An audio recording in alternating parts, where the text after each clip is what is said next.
అందరికీ నమస్తే. నేను మీ Ashok Kumar. Welcome to our channel. Shanmukh garu, Hyderabad central university ఈ విషయం పైన దేశవ్యాప్తంగా హాట్ న్యూస్ అయిపోయినది. ఇప్పుడు ఏంటంటే తెలంగాణకు సంబంధించిన ఉప ముఖ్యమంత్రి మల్లు భట్టి విక్రమార్క గారు బయటకు వచ్చి ఏమని అంటే, ఈ యొక్క 400 ఎకరాలు హెచ్సియుకి సంబంధించిన ఆ భూమి ఏదైతే ఉందో గతంలో బాబు గారు బిల్లీరావు అనే అతనికి కట్టబెట్టేశారు. అందువల్ల దీంట్లో మాకు ప్రభుత్వానికి సంబంధించిన భూమి అంటే ఆయన కీలకంగా కొన్ని వ్యాఖ్యలు చేశాడు. అసలు దీంట్లో నిజాలు ఎంత? ముందుగా కేసీఆర్ గారు కానీ, ఇటు తెలంగాణ అధికార పక్షము కానీ ప్రతిపక్షము కానీ చంద్రబాబు నాయుడు గారి నామస్మరణ ఎక్కువైపోయింది. జపం 2004 తర్వాత తెలుగుదేశం పార్టీ అధికారంలో లేదు తెలంగాణలో. ఓకే, అధికారంలో లేదు. ఇప్పుడు 2025వ సంవత్సరము, అంటే 21 సంవత్సరాలు అసలు తెలంగాణలో అటు ఆంధ్రప్రదేశ్లో ఎప్పుడు అంటే ఈ విభజించక ముందు మొత్తం 21 సంవత్సరాలు ప్రాతినిధ్యం లేదు తెలంగాణ ప్రాంతంలో.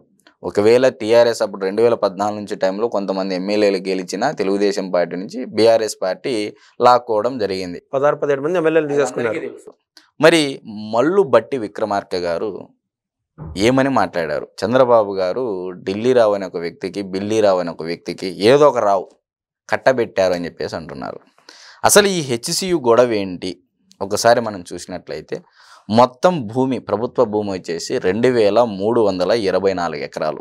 మరి ఇప్పుడు వివాదాస్పదంగా ఇప్పటి వరకు ప్రభుత్వం వెనక్కి తీసుకున్నటువంటి భూమి అంతా 810 ఎకరాలు. ఓకే, మరి ఈ 400 ఎకరాల గొడవ ఏంటి? 2003లో చంద్రబాబు నాయుడు గారు ఐఎంజీ అకాడమీస్ భారత్ అనే స్పోర్ట్స్ కంపెనీకి ఈ భూమిని కేటాయించారు. మరి స్పోర్ట్స్ అనేది ఎంతటి ప్రాధాన్యత ఇస్తుంది మన భారతదేశంలో అంటే పరువు ప్రతిష్టలకు సంబంధించినటువంటి అంశం స్పోర్ట్స్ అనేది. మరి అదేవిధంగా యువతకు ఆరోగ్యాన్ని అందించేటివి స్పోర్ట్స్. మరి ఇదే భూమిలోనే పుల్లెల గోపీచంద్ గారికి అకాడమీ ఏర్పాటు చేసుకోవడానికి ఇదే ప్రభుత్వం ఆ రోజు చంద్రబాబు నాయుడు గారు స్థలం ఇచ్చారు కదా. అవును. మరి అదే అకాడమీ ద్వారా ఎంతమంది ఏషియన్స్ అంటే ఒలింపిక్స్కి ఎన్నికైనటువంటి ఛాంపియన్స్ ఎంతమంది ఉన్నారు? మరి అంటే ఇప్పుడు చంద్రబాబు నాయుడు గారు కేటాయించారు అంటున్నారు. ఇప్పుడు చంద్రబాబు నాయుడు గారు తెలంగాణలో అధికారంలో లేక ఎన్ని సంవత్సరాలు అయింటది? 2004కు ముందు వరకు చంద్రబాబు నాయుడు గారు 21 సంవత్సరాల దాకా అయింది. మరి ఈ 21 సంవత్సరాల్లో ఇదే తెలంగాణలో ఉన్నటువంటి అధికార పక్షంలో ఉన్నటువంటి గతంలో BRS party Telangana institute of medical science అదే స్థలంలో ఏర్పాటు చేసింది వాస్తవమా కాదా? ఎప్పుడు? కోవిడ్ టైంలో, కరోనా సమయంలో. మరి ఇన్ని చేసినప్పటికీ చంద్రబాబు నాయుడు గారు ఆ రోజుల్లోనే హైదరాబాద్ సిటీని ఒకవైపు హెల్త్ టూరిజము, ఒకవైపు ఐటీ ప్లాట్ఫాము, అల్టిమేట్ మరొక వైపు biotechnology, IT, biotechnology, health tourism ultimate డెస్టినీగా హైదరాబాద్ ప్రాంతాన్ని ప్రమోషన్ చేసే దశలో స్పోర్ట్స్ను కూడా ఒక అంతర్జాతీయ స్థాయిలో తీసుకురావాలని ఒక సదుద్దేశంతో దీర్ఘదృష్టితో ఆలోచన చేసి ఆ రోజు ఇంత భూమిని ప్రభుత్వం కేటాయిస్తే మీరేం చేశారు 21 సంవత్సరాల్లో? దాంట్లో పెళ్ళిళ్ళకి, ఈవెంట్లకి, గచ్చిబౌలి స్టేడియంలో ఏం చేస్తున్నారండి ఈరోజు? పెళ్ళిళ్ళకి, ఈవెంట్లకి, ఏదన్నా సభలకు, దానిలకి దీనిలకు వాడుకుంటున్నారు. మరి 21 సంవత్సరాలు అటు బీఆర్ఎస్ పార్టీ కానీ ఇప్పుడు ఉన్నటువంటి కాంగ్రెస్ పార్టీ కానీ ఏమి చేసింది ఆ భూమిలో? ఇక్కడ నేను కాంగ్రెస్ పార్టీని విమర్శించట్లేదు, బీఆర్ఎస్ పార్టీని విమర్శించట్లేదు.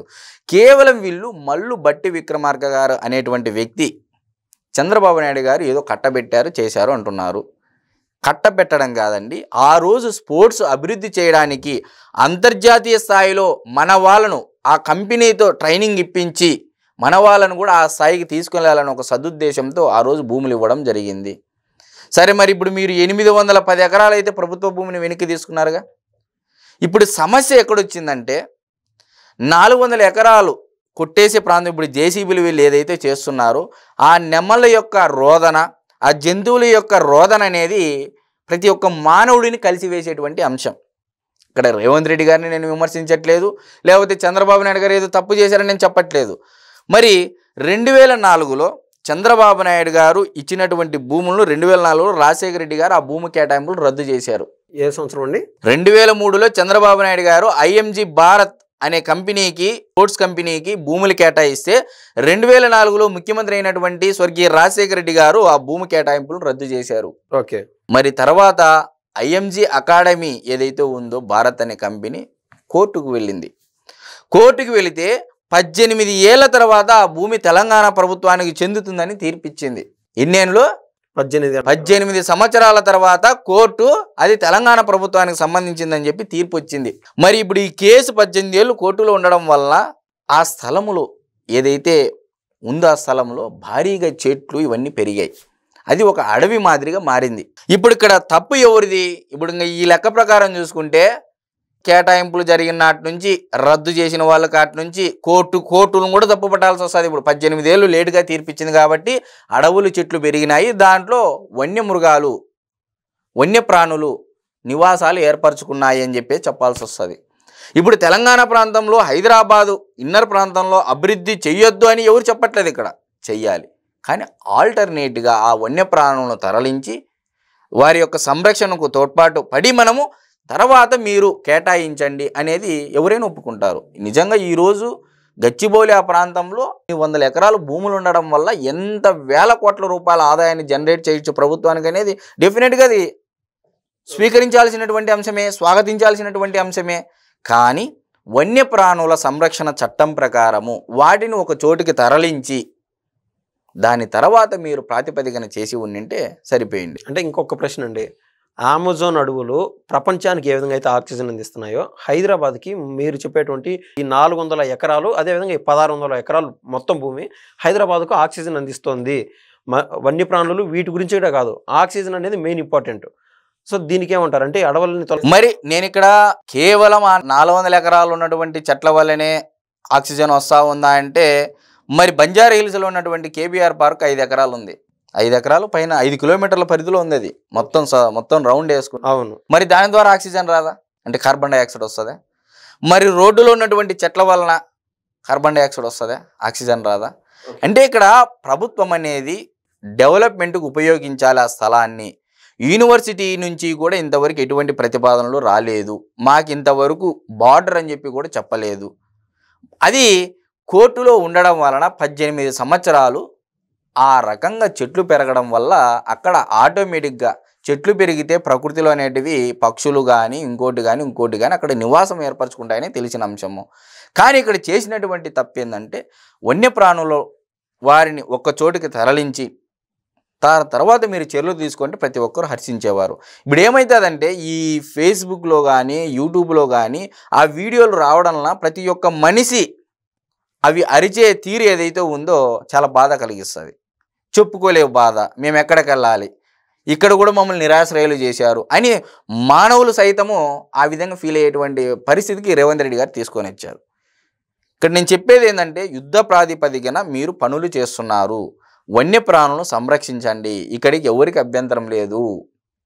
తెలంగాణ ప్రాంతాన్ని ఆ యొక్క భూమి ఏదైతే ఉందో అభివృద్ధి చేసి తెలంగాణ గవర్నమెంట్ ఖజానాలోకి డబ్బు వచ్చే విధంగా సంపద క్రియేట్ చేస్తామంటే ఎవరైనా తెలంగాణ ప్రజానీకం కూడా ఒప్పుకుంటుంది. సంవత్సరానికి 15,000 కోట్ల మేర ఆదాయం వస్తుందంట. నేను ఇక్కడ చెప్పాల్సినటువంటి ముఖ్యమైన అంశం ఏంటి అంటే 21 సంవత్సరాల తర్వాత కూడా ఇంకా కేసీఆర్ గారు కానీ ఇటు రేవంత్ రెడ్డి గారు కానీ లేకపోతే మల్లు బట్టి విక్రమార్క గారు కానీ ఇంకా చంద్రబాబు నాయుడు గారి నామస్మరణ ఎందుకు వీళ్ళు చేస్తున్నట్టు?